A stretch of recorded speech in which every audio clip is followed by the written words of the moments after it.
यवतमाळच्या सीमेवर नकली देशी दारू जप्त करण्यात आलेली आहे। यवतमाळ जिल्ह्याच्या सीमेवर काही दिवसापूर्वी दारूबंदी विभागाकडून मोठ्या प्रमाणात देशी व विदेशी दारूचा साठा जप्त करण्यात आला होता। ही दारू गोवा व गुजरात राज्यातून यवतमाळ आणि वर्धा जिल्ह्यात विक्रीसाठी पाठवण्यात आल्याची माहिती मिळाल्यानंतर ही कारवाई करण्यात आली होती।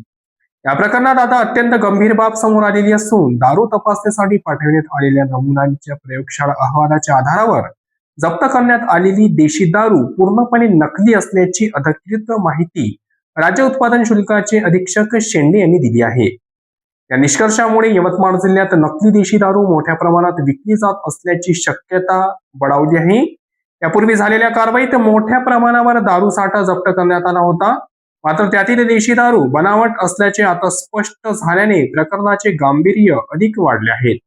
दरम्यान या अवैध दारू तस्करी प्रकरणात वर्धा येथील प्रशांत चंदनखेडे याला दारूबंदी विभागाने मुख्य सूत्रधार मानले आहे। तथापि नकली देशी दारू तयार करणाऱ्या फॅक्टरीला मालक तसेच ही दारू महाराष्ट्रात पोहोचविणाऱ्या इतर व्यक्तींचा अद्यापही थांगपत्ता लागलेला नाही, अशी माहिती विभागातील अधिकाऱ्यांकडून देण्यात आली आहे। या संपूर्ण कारवाईशी संबंधित तपास अधिकारी निरीक्षक बोधारे यांच्याकडे तपासाची जबाबदारी असून त्यांच्याकडून माहिती घेण्यासाठी गेलेल्या माध्यम प्रतिनिधींना ते कार्यालयात उपलब्ध नसल्याची चर्चा आहे। जप्त दारू नकली असल्याचा अहवाल मिळूनही त्याबाबतची माहिती उशिरा समोर आल्याने या प्रकरणाबाबत जनतेत उत्सुकता वाढली आहे।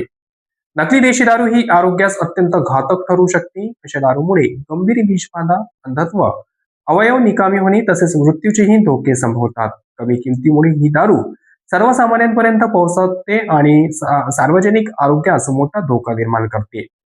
इतक्या मोठ्या प्रमाणात बाहेरच्या राज्यातून दारू जिल्ह्यात येत असल्याने अवैध दारू विक्री करणाऱ्यांचे संघटित नेटवर्क कार्यरत असल्याची चर्चा सध्या जनमानसात सुरू आहे। नकली दारूची तस्करी रोखण्यासाठी आणि नागरिकांच्या आरोग्याचे संरक्षण करण्यासाठी दारूबंदी विभागाकडून पुढील कठोर कारवाईकडे सर्वांचे लक्ष लागले आहे।